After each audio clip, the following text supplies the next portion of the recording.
இலங்கையின் முதற்தர சுற்றுலா தலம் ரீச்சாவின் மாபெரும் உணவு திருவிழா ஆகஸ்ட் மாதம் 7, 8, 9 மற்றும் 10 தேதிகளில் மாலை 6 மணி முதல் 10 மணி வரை இன்றைய டிக்கெட்டுகளை பெற்றுக் கொள்ளுங்கள்.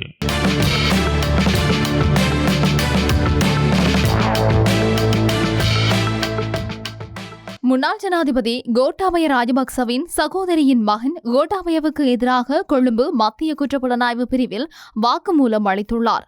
இந்த வாக்குமூலத்தில் அடங்கியுள்ள தகவல்களின்படி கோட்டாபய ராஜபக்சவுக்கு பாரிய சிக்கல் ஏற்படுவதோடு சட்டத்திலிருந்து தப்பிக்க முடியாத நிலைமை ஏற்படும் என்று தெரிய வந்துள்ளது. கொழும்பு மத்திய குற்றப்புலனாய்வு பிரிவினால் கோட்டாபய ராஜபக்ச மற்றும் சுகீஸ்வர பண்டார ஆகியோருக்கு எதிராக பொதுச்சத்து சட்டத்தின் கீழ் விசாரணை நடத்தப்பட்டு வருகின்றது. கோட்டாபய ராஜபக்ச ஜனாதிபதியாக இருந்தபோது சுகீஸ்வர பண்டார அவருடைய தனிப்பட்ட செயலாளராக பணியாற்றினார். அதற்காக அவர் சம்பளம் பெற்றார்.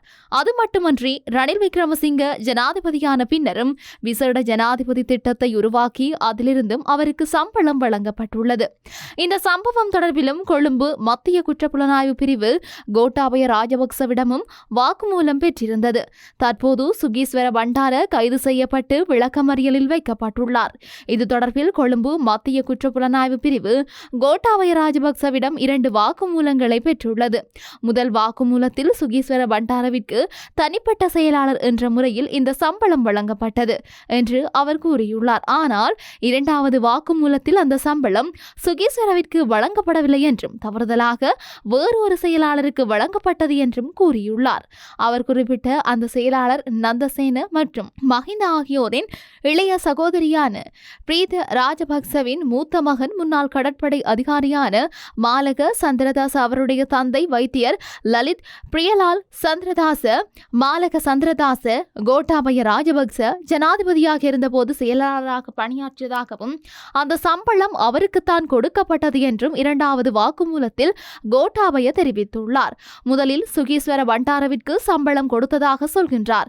2வது வாக்குமூலத்தில் இல்லை, அவருக்கு கொடுக்கவில்லை, தவறுதலாக எனது செயலாளராக இருந்த மாலக சந்திரதாசவிற்கு தான் கொடுத்தேன் என்கின்றார். இதனைத் தொடர்ந்து கொழும்பு மத்திய குற்றப்புலனாய்வு பிரிவு மாலக சந்திரசேனவை அழைத்து விசாரணை நடத்தியுள்ளது. கடந்த ஜூலை மாதம் 16 தேதி அவர் விசாரணைக்கு அழைக்கப்பட்டதாக தெரிய வருகின்றது. ஆனால் மாலக சந்திரதாச வாக்குமூலத்தில் இவ்வாறு குறிப்பிட்டுள்ளார்.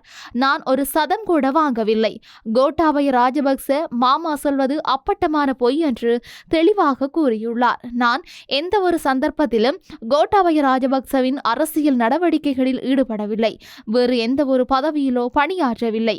எந்த ஒரு சம்பளமோ பணமோ கொடுப்பனவோ வாகனமோ அல்லது வேறு எதுவும் நான் பெறவில்லை. அப்படி ஏதேனும் சொல்லியிருந்தால் கோட்டாபய ராஜபக்ச மாமா சொல்வது அப்பட்டமான பொய் என்று சொல்லி தெளிவாக தெரிவித்திருந்தார். அதனால் இது குறித்து தொடர்ந்து விசாரணைகள் நடத்தப்பட்டு வருகின்றன. எனவே 1982 ஆண்டின் 12ஆம் இலக்க பொதுச்சத்து சட்டத்தின் கீழ் தான் இந்த விசாரணைகள் நடைபெறுகின்றன. இதன் அடிப்படையில் சுகீஸ்வர பண்டார கைது செய்யப்பட்டது போலவே கோட்டாபய ராஜபக்சவையும் கைது செய்ய வாய்ப்புள்ளது என்றும் தெரிவிக்கப்பட்டிருக்கின்றது.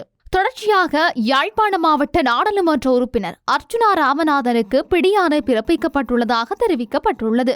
நடைபெற்று வரும் ஒரு வழக்கு தொடர்பாக கோட்டை நீதவான் நீதிமன்றத்தில் அவர் இன்று முன்னிலையாகவே தவறியதை அடுத்து இந்த பிடியாணை உத்தரவு பிறப்பிக்கப்பட்டிருக்கின்றது.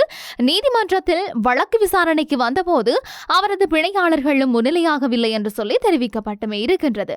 கோட்டை போலீஸ் அதிகாரிகள் தங்கள் கடமைகளை ஆற்றிக் கொண்டிருந்த போது அவர்களுக்கு இடையூறு ஏற்படுத்தியதாக கூறப்படும் சம்பவம் தொடர்பாக இந்த வழக்கு பதிவு செய்யப்பட்டிருந்ததை குறிப்பிடத்தக்க விடயமாக இருக்கின்றது. நாட்டின் வரலாற்றில் மிகவும் வேதனையான சம்பவங்களில் ஒன்றாக கருதப்படும் கருப்பு ஜூலை கலவரம் தொடர்பான விவாதம் பாராளுமன்றத்தில் இடம்பெற்ற நிலையில் அதனை சுற்றிய அரசியல் பொறுப்புகள் மற்றும் கடந்த கால நடவடிக்கைகள் குறித்து கடுமையான கருத்துக்கள் முன்வைக்கப்பட்டுள்ளன.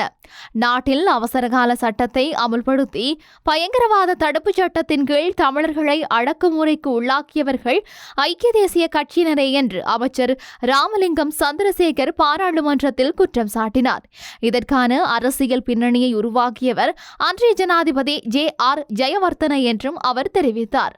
பாராளுமன்றத்தில் நடைபெற்ற கருப்பு ஜூலை தொடர்பான சபை ஒத்திவைப்பு வேளை பிரேரணை மீதான விவாதத்தில் கலந்து கொண்டு உரையாற்றிய அமைச்சர் கடந்த காலத்தில் இடம்பெற்ற இன வன்முறைகள் மற்றும் அதன் மீதான ஏற்பட்ட பாதிப்புகள் குறித்து விரிவாக கருத்து தெரிவித்தார். அவர் மேலும் கூறுகையில், ஜனநாயக முறையில் அரசியல் தீர்வை எதிர்பார்த்து வாக்குகளின் மீது நம்பிக்கை வைத்திருந்த வடக்கு மற்றும் கிழக்கு மாகாண இளைஞர்களின் எதிர்பார்ப்புகளை ஏமாற்றியவர்கள் ஐக்கிய தேசிய கட்சியினரே என்று சொல்லி தெரிவித்திருந்தார். அரசியல் உரிமைகள் மற்றும் சமத்துவத்தை எதிர்பார்த்த தமிழ் இளைஞர்களுக்கு உரிய பதில் வழங்கப்பட்டதன் விளைவாகவே நாட்டில் நீண்டகால மோதல் நிலை ஏற்பட்டதாகவும் அவர் குறிப்பிட்டார். நாட்டில் மீண்டும் இன நல்லிணக்கத்தையும் ஒற்றுமையையும் கட்டியெழுப்பும் நோக்கிலேயே கருப்பு ஜூலை தொடர்பான விவாதத்தை அரசாங்கம் முன்னெடுத்துள்ளதாகவும் அமைச்சர் தெரிவித்திருக்கின்றார். கடந்த காலத்தின் கசப்பான அனுபவங்களை மறந்துவிடாமல் அவற்றிலிருந்து பாடங்களை கற்றுக்கொண்டு எதிர்காலத்தில் அனைவரும் சம உரிமையுடன் வாழக்கூடிய சூழலை உருவாக்குவது அவசியம் என்று சொல்லியும் அவர் வலியுறுத்தியும் இருக்கின்றார். விவாதத்தின் போது தொடர்ந்தும் உரையாற்றிய அமைச்சர் சந்திரசேகர், கருப்பு ஜூலை காலப்பகுதியில் இடம்பெற்ற வன்முறை சம்பவங்கள் தொடர்பாக பல்வேறு குற்றச்சாட்டுக்களை முன்வைத்தார். குறிப்பாக மலையக பகுதிகள் மற்றும் பல இடங்களில் தமிழர்களுக்கு எதிராக வன்முறைகள் மேற்கொள்ளப்பட்டதாகவும் பல குடும்பங்கள் தமது வீடுகள், சொத்துக்கள் மற்றும் வாழ்வாதாரங்களை இழந்ததாகவும் அவர் தெரிவித்தார். நுவரெலியா பகுதியில் இடம்பெற்றதாக கூறப்படும் சம்பவங்கள் தொடர்பிலும் அவர் கருத்து தெரிவித்தார். அப்போதைய அரசியல் அதிகாரத்தில் இருந்த சிலர் வன்முறைகளை கட்டுப்படுத்துவதற்கு பதிலாக அவற்றை ஊக்குவித்ததாக குற்றம் சாட்டினார். வீடுகள் மற்றும் வர்த்தக நிலையங்கள் தீக்கிரையாக்கப்பட்டதாகவும் பொதுமக்கள் மிகுந்த அச்சத்துடன் வாழ வேண்டிய நிலை ஏற்பட்டதாகவும் அவர் கூறினார். மேலும் பதுளை உள்ளிட்ட பகுதிகளில் தமிழர்களுக்கு சொந்தமான வர்த்தக நிலையங்கள் தாக்கப்பட்டதாகவும் சில இடங்களில் வன்முறைகளின் போது இராணுவத்தினர் செயற்பாடுகள் குறித்தும் கேள்விகள் எழுப்பப்பட்டதாகவும் அமைச்சர் குறிப்பிட்டார். இத்தகைய சம்பவங்கள் தொடர்பான உண்மைகள் வரலாற்றில் மறைக்கப்படக்கூடாது என்றும் அவர் தெரிவித்தும் இருக்கின்றார். தமிழ் மக்களின் கல்வி மற்றும் கலாச்சார அடையாளத்தின் முக்கிய சின்னமாக விளங்கிய யாழ்ப்பாணம் பொது நூலகம் எரிக்கப்பட்ட சம்பவத்தையும் அமைச்சர் தன்னுடைய உரையில் குறிப்பிட்டிருந்தார். ஆயிரக்கணக்கான அரிய நூல்கள் அளிக்கப்பட்ட அந்த சம்பவம் தமிழ் மக்களின் மனதில் ஆழமான காயத்தை ஏற்படுத்தியதாகவும் அது நாட்டின் வரலாற்றில் மறக்க முடியாத ஒரு துயரமான நிகழ்வாகும் என்றும் அவர் தெரிவித்திருந்தார். அத்துடன் அவசரகால சட்டம் மற்றும் பயங்கரவாத தடுப்புச் சட்டம் போன்ற சட்டங்கள் பயன்படுத்தப்பட்ட விதம் குறித்தும் அமைச்சர் விமர்சனம் முன்வைத்தார். இந்த சட்டங்கள் தேசிய பாதுகாப்புக்காக உருவாக்கப்பட்டதாக கூறப்பட்டாலும் அவை சில சந்தர்ப்பங்கள்ல தமிழ் மக்களை ஒடுக்குவதற்கு பயன்படுத்தப்பட்டதாக குற்றம் சாட்டினார். நாட்டின் கடந்த கால அரசியல் தீர்மானங்கள் மற்றும் இன உறவுகளில் ஏற்பட்ட பாதிப்புகள் குறித்து திறந்த மனதுடன் ஆராய வேண்டும் என்றும் அமைச்சர் குறிப்பிட்டிருக்கின்றமையும் சுட்டிக்காட்டத்தக்கது. உண்மைகளை ஏற்றுக்கொள்வதன் மூலமே எதிர்காலத்தில் நல்லிணக்கத்தை உருவாக்க முடியும் என்றும் அவர் தெரிவித்தார். இந்த விவாதத்தின் முக்கிய நோக்கம் கடந்த காலத்தை மீண்டும் நினைவுபடுத்தி பிரிவினையை உருவாக்குவது அல்ல என்றும் மாறாக அந்த அனுபவங்களில் இருந்து பாடம் கற்று அனைத்து இன மக்களும் சம உரிமையுடன் வாழும் நாட்டை உருவாக்குவதே என்றும் அமைச்சர் வலியுறுத்தியும் இருக்கின்றார். கருப்பு ஜூலை சம்பவங்கள் இலங்கையின் அரசியல் வரலாற்றில் மிகப்பெரிய திருப்புமுனையாக அமைந்தன. அந்த சம்பவங்களுக்கு பின்னர் நாட்டில் இனப்பதற்றம் அதிகரித்து பல ஆண்டுகள் நீடித்த ஆயுத மோதலுக்கான சூழல் உருவானதாக அரசியல் ஆய்வாளர்கள் குறிப்பிட்டிருக்கிறார்கள்.